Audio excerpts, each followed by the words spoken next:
trust us to get them safely where they need to go every day. I've been a train operator here at BART since 1990, and in that time I've seen firsthand how quickly situations can escalate when they go bad. At this point, I can safely say that very few things here at BART frighten me, but the practice of operating trains configured where passengers can be trapped in a car while an emergency is going on terrifies me. I've recently had the experience of having to change ends on a Fleet of the Future train with 2 D cars in the middle outside the station. What I found was that getting the door open from the inside of the cab of the first car I got to was relatively easy. When I got to the second D car facing me, things were a little more challenging. At that point, I had to bend down while on top of the coupler plate, which is about 1 foot wide, and reach over a couple of feet to my left to open a small cabinet on the facing door. I had to do this in order to access the knob which opens the door. Other train operators have already experienced dropping their keys into the trackway while doing this very same thing. The coupler plate is bare metal and therefore would be very slippery if wet. My concern, however, is greater than that. I've had an occasion where my train was stopped in the transbay tube due to brakes locking up and overheating. The amount of smoke that enveloped the train was so thick that I could not see the milepost that was just a few feet in front of me. It was like trying to see in a severe blizzard. If I was trying to open that second D car under those circumstances, I doubt that I could have before becoming overcome with smoke inhalation. In addition, because the space between 2 opposing D cars is 13 inches and fully exposed, unlike legacy cars, which have a rubber seal around the outside of the doors, if 2 D cars were open in the middle of the train, smoke would freely pour into the cars. I think trying to move passengers from one section of the train to another could easily result in multiple casualties if the smoke were thick enough. Now at this point, I'd like you to imagine this. You're riding on a train which comes to an abrupt stop, and you hear the following announcement. May I have your attention, please? This is the train operator. I've had to stop the train because someone was in the trackway when we entered the station.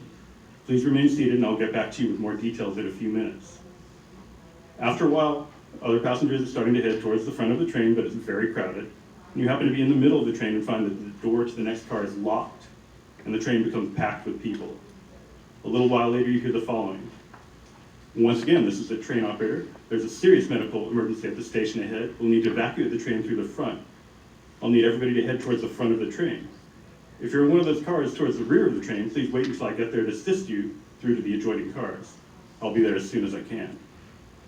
Other passengers are starting to flood into the car from behind you where you're located. People are starting to push forward even though there's nowhere to go. And they're starting to get angry and agitated because when they look out the window, they see a dark tunnel wall. Seems like this is taking a long time for anything to happen, and the car's heating up from all the people being crowded so close together. You start wondering if anyone's going to get injured in the car you're on due to the crowding and the tension level. Now this scenario could end in various ways. Either everybody will wait till the locked doors open in front of them and a train operator lets them traverse their way to safety over a narrow coupler to the station to evacuate, or they're evacuated through a side door and directed to walk down a narrow, dark walkway to the station ahead. Or they decide to evacuate themselves, which is the most likely case if the train is stopped for long enough. Medical emergencies can take hours to resolve depending on the severity of the situation. And would it be so much safer if passengers would be able to walk through the train to the front and off board? That's our standard operating procedure on the legacy fleet. Now at this point I'd like to tell you I prepared this presentation a while ago. It's been a couple weeks at least, and last night when I heard about the incident at Lake Merritt, it kind of, I think it's just kind of cause for thought. I'd like you to think about that for just a moment. Now I've also spoken with station agents, mainline technicians, and BART police officers who express concern over passing from one D car to another if it's in the middle of the train. Agents are often called upon to help off-board passengers from trains. BART police officers need to be able to walk through trains for obvious reasons. Running a train with a D car in the middle could actually produce a situation where an officer might be on board a train and not be able to get to an adjoining car while an assault was going on if the train was in between stations. It's currently standard procedure for us to tell passengers to try to make their way to the front of the train if they're being threatened or pursued by another passenger.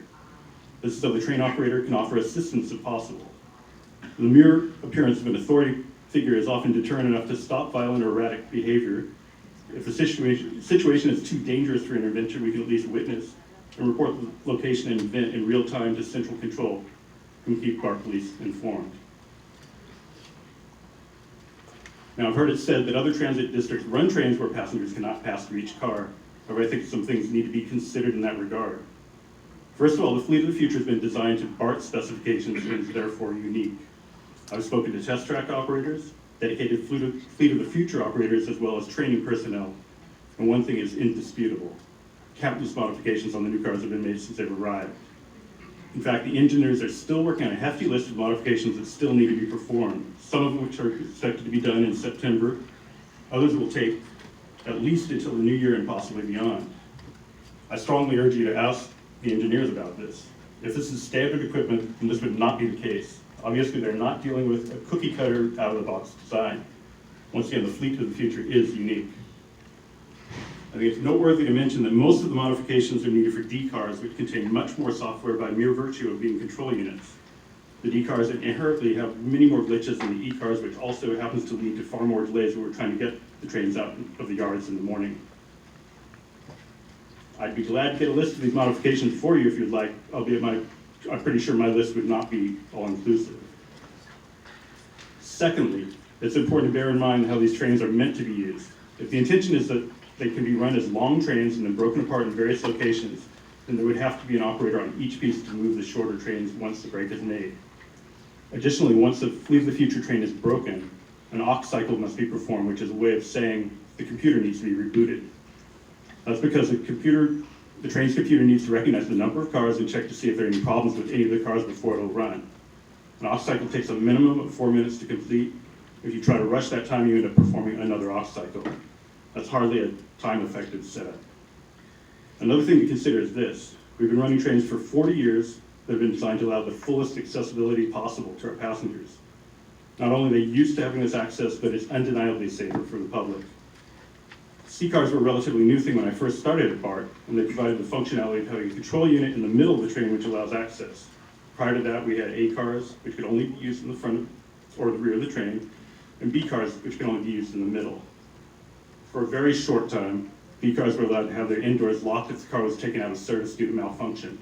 This practice was abolished, and the locks on the ends of B cars have been removed or disabled long since due to the fact the BART board at that time deemed this to be an unsafe operational condition.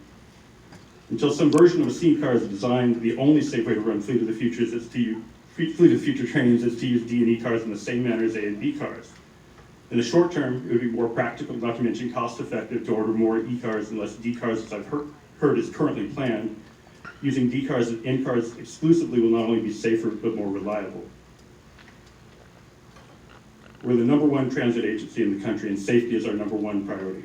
We're getting a brand new fleet of cars, and given the fact that technology has advanced so much in the last 40 years, there's no reason that our new cars should be less safe than our legacy fleet. Running trains with D cars in the middle will make the new trains drastically less safe than the legacy fleet, and less trained personnel are on board each truncated section of the train. As such, we're asking that you'll order the practice of running trains with D cars in the middle be stopped before some catastrophic event forces the issue. It's both a matter of public safety and a moral imperative. I sincerely hope that the events of yesterday will serve as a wake-up call for all of you. My fellow safety-sensitive workers and myself are here to warn you that if trains continue to run with D cars in the middle, someone will eventually die as a result. When this happens, I think you'll have to ask yourselves what you did to prevent it. You have the power to stop this right now. We only have one Fleet of the Future train running on each line. At this point in time, the Fleet of the Future trains don't even leave the yards when there are problems with them, and it isn't causing lapses in service. We're not trying to stop the Fleet of the Future, we're simply trying to ensure that the trains are used safely. Lives depend on it. If you decide to prohibit trains from running with D cars in the middle right now, it'll be done. We all hope you make the choice that everyone can live with. And I do thank you for your time. Would you please introduce yourself, please? My name is Michael Granat. I'm a train operator for Thank you. since 1990. So Michael, you said you have not been at board meetings, and so I just want to explain that under public comment, we're not allowed to ask questions. I would ask if you could share your remarks with the district secretary, if it's an extra copy. It would be great for us and the staff to have a copy of your remarks. Certainly. If that's possible. And then I know that our general manager will identify someone to interact with you, so I didn't want you to walk away and think we're not focused on Sure. it. It's just that we cannot engage in a back and forth. Understand. But the general manager will follow up, and I want to thank you and Ms. Alexander for coming. Thank you. I also will submit a copy of the petition, of course. Thank you so much. Thank you. President Duffy, Yes. if I